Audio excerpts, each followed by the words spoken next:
So, how important is financial literacy and/or money management for a college student? That's crucial. At this point in time, if you're making bad choices with your money, being when you start in college, if you're making bad choices with money, you'll probably never recover, at least for a while.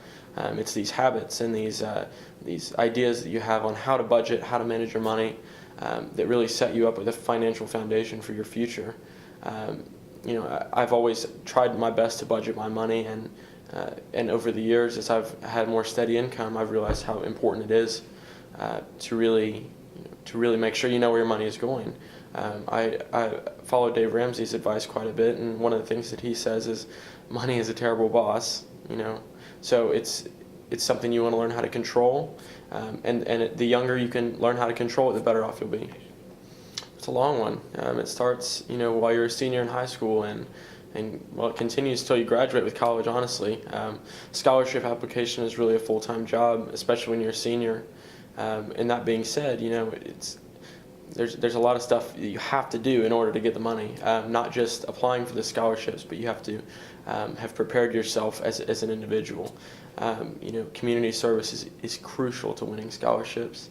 Internships are great. Obviously grades are important and weigh in that decision, but preparing yourself as an individual to win the scholarships to pay for your education is a pretty long, drawn-out process as well. As far as my process of paying for school, it happened from, I started getting the letters when I was a senior, and all the way through the summer after I graduated, I would get letters saying that I either did or did not win a scholarship, and it turned out that I was able to pay for my education, so it worked out great. What advice could you give our student body that has helped you throughout this process? You have to not buy unnecessary things. I watch people walk out of the bursar's office with a refund check sometimes, and it's off of a loan. They're taking that money off of a loan to go buy their new car or a big screen TV or probably party equipment. Who knows what it is, but what they don't realize is they're going to be paying for that in the long run far more than they did now. Especially they get that loan and they think, I'll pay this money off later. But in reality, they're going to pay it off later with a lot of interest. And I've found generally it's just not worth it.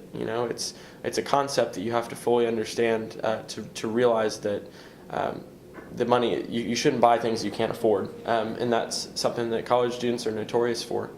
They get out of their house and immediately feel like the money is theirs, the freedom is theirs, and they make choices that really harm them in the long run.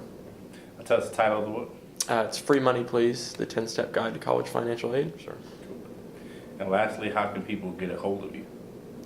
If they need to get a hold of me, they should get on my website, www.freemoneyplease.com.